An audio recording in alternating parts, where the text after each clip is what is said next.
በዚህ ቪዲዮ ስለ variance of a discrete random variable እናያለን።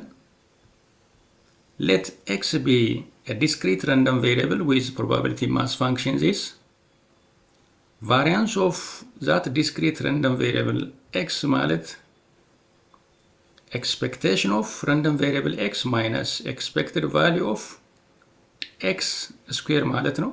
ይሄ ግሪክ ሌተር የሚያሳየው expected value of x ማለት ነው። ከእያንዳንዱ ከረንደም ቬሪየብል ፖሲብል ቫልዩዎች የረንደም ቬሪየብሉን x ኤክስፔክትድ ቫልዩ እየቀነስን ስኩዌር በማድረግ የምናገኘው ማለት ነው። ኤክስፔክትድ ቫልዩ ኦፍ ረንደም ቬሪየብል x ማይነስ ሚው ስኩዌር ማለት ነው። x ዲስክሪት ረንደም ቬሪየብል ስለሆነ ይሄን ኤክስፔክቴሽን በዚህ ማግኘት ይቻላል። በሁሉም x ፖይንቶች ከተወሰነ ስቴፕ በኋላ variance of x በዚህ መልክ ይገኛል ማለት ነው። variance of x ማለት expectation of x square minus expectation of x square ማለት ነው። variance of random variable x የሚያሳየው በአማካይ የረንደም ቬሪየብል possible ቫልዩዎች ከኤክስፔክትድ ቫልዩ ምን ያህል ተራርቀው ወይም ተበታትነው እንዳሉ ወይም እንደሚገኙ የሚያሳይ ነው። በአማካይ የረንደም ቬሪየብል ፖሲብል ቫልዩዎች በአማካይ ከኤክስፔክትድ ቫልዩ ምን ያህል ተራርቀው ወይም ተበታትነው እንደሚገኙ የሚያሳይ ነው። ስኩዌርድ ነው እዚህ ጋር ምሳሌ x ማለት number of goals scored by a team in a match ቢሆን ይሄ መረጃ ቢኖረን ኢንፎርሜሽን ቢኖረን በአንድ ጨዋታ አንድ ቲም ምንም ጎል ያለ ማስቆጠር እድሉ 0.25 ቢሆን አንድ ጎል የማስቆጠር እድሉ 0.35 ቢሆን ሁለት ጎሎች የማስቆጠር እድል 0.25 ቢሆን 3 ጎሎች የማስቆጠር እድል 0.15 ቢሆን variance of x ምን ይሆናል? find variance of x ነው የሚለው። variance of x ለማግኘት መጀመሪያ x times probability of x is equals to x ማግኘት አለብን። x squared times probability of random variable x is equals to x መፈለግ አለብን። x times probability of x 0 times probability of 0 ነው። 1 times probability of 1 0.35 ነው። 2 times probability of 2 0.5 ነው። 3 times probability of 3 0.45 ነው። የነዚህ ድምር ማለት ኤክስፔክቴሽን ማለት ነው። 0 ሲደመር 0.35 ሲደመር 0.50 ሲደመር 0.45 1.3 ይመጣል። ያም ማለት ኤክስፔክቴሽን ነው። expectation of x square ለማግኘት ደግሞ ይሄንን ማግኘት አለብን። ለእያንዳንዱ 0 square times probability of 0 ነው። 1 square times probability of 1 0.35 ራሱ ነው። 2 square times probability of 2 አንድ ነው።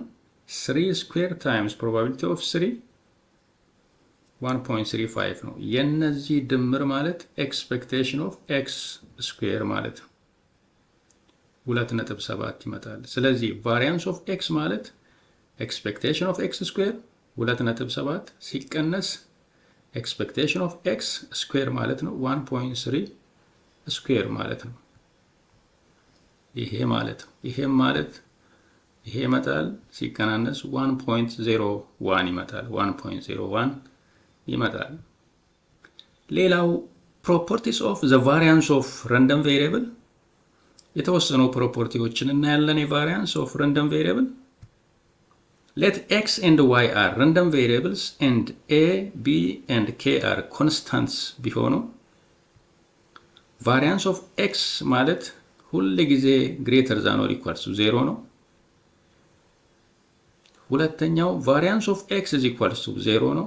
መቼ x random variable x ኮንስታንት ከሆነ ማለት ነው። ኮንስታንት ከሆነ አንድ ረንደም ኤክስፐሪመንት ቢኖር የዛ ረንደም ኤክስፐሪመንት ሳምፕል ስፔስ ይኖረናል። ለምሳሌ ይሄንን ሳምፕል ስፔስ ብንወስድ ለእያንዳንዱ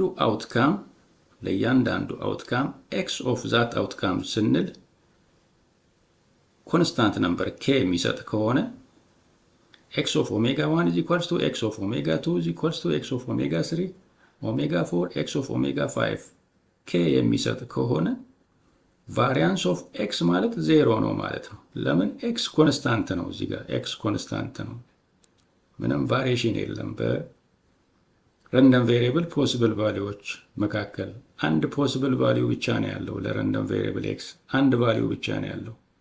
ለሁሉም አውትካምስ ለሁሉም possible outcomes of random experiment x of ብለን የምናገኘው የx value k ነው ማለት ነው። k ነው x of omega 1 x of omega 2 x of omega 3 x of omega 4 x of omega 5 k ነው፣ አንድ ነው፣ ኮንስታንት ነው፣ ምንም ቫሪዬሽን የለም። ቫሪያንስ 0 ነው ማለት ነው። ቫሪያንስ 0 ነው።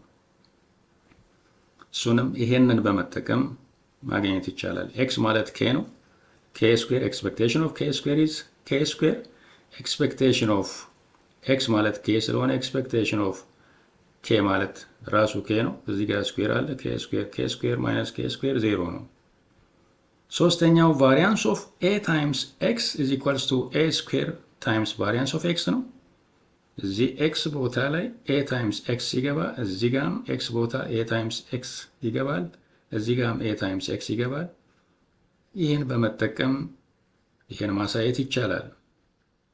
ቫሪያንስ ኦፍ ax plus b ማለት a square times variance of x ነው። በዚህ ይህን በመጠቀም ይህን ማሳየት ይቻላል። አምስተኛው if x and y are independent random variables variance of x plus y is equals to variance of x plus variance of y ነው። ሌላው variance of x minus y is equals to variance of x plus variance of y ነው። ይሄ የሚሆነው ግን x እና y ኢንዲፔንደንት ረንደም ቬሪየብልስ ከሆኑ ማለት ነው።